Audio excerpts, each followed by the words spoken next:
आज के समय दुनिया चाहे कितनी भी एडवांस्ड हो जाए, लोग चाहे कितने भी पेपरलेस वर्क की बात कर ले, लेकिन कागज का काम कभी खत्म नहीं हो सकता। फिर अब चाहे उस कागज से कॉपीज को बनाना हो या फिर ऑफिस की फाइल्स को बनाना हो, इन कागजों के बिना सब कुछ अधूरा सा लगता है। ऐसे में अगर ये इतना जरूरी है तो फिर इसके बारे में तो जानना ही पड़ेगा ना बॉस, कि आखिर फैक्ट्रीज में इसे कैसे तैयार किया जाता है। साथ ही अगर आप बहुत ही गरीब हैं तो वीडियो को लास्ट तक जरूर देखिएगा, क्योंकि हम इसमें सोना बनाने का भी मेथड बताने वाले हैं, जिसे बनाकर आप भी अमीर हो सकते हैं। और हाँ, जोक मत समझना, मैं सच ही कह रहा हूँ। तो भैया, कागज बनाने के काम में सबसे पहले शुरुआत होती है पेड़ों की कटाई से।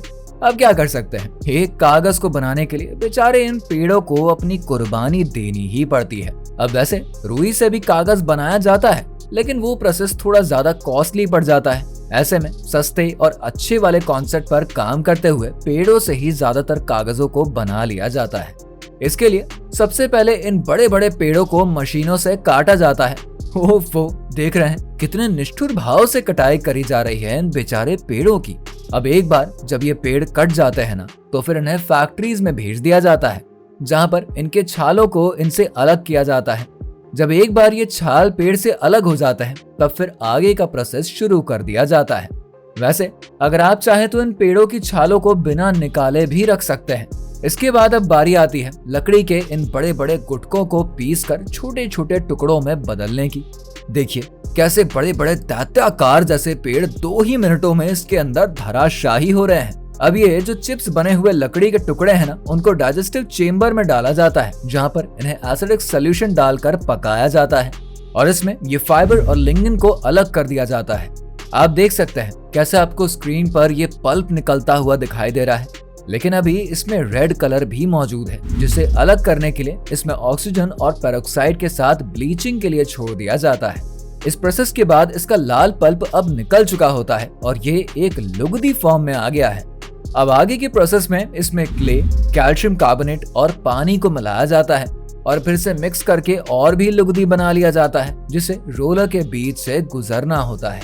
अब यहाँ पर इस लुगदी को एक सिंगल नहीं बल्कि कुल 40 रोलरों से होकर गुजरना पड़ता है, ताकि ये हमारा प्लेन कागज मिल सके।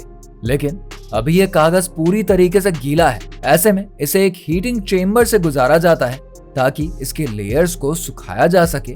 और अब इस कागज की लेयर को एक रील पर लपेट दिया जाता है। इससे 1 घंटे में 80 किलोमीटर लंबी रील बनकर तैयार हो जाती है और यहाँ से इससे बुक्स या फिर जिस भी पेपर्स के लिए कागज तैयार किया जाता है, वहां पर इसे भेज दिया जाता है।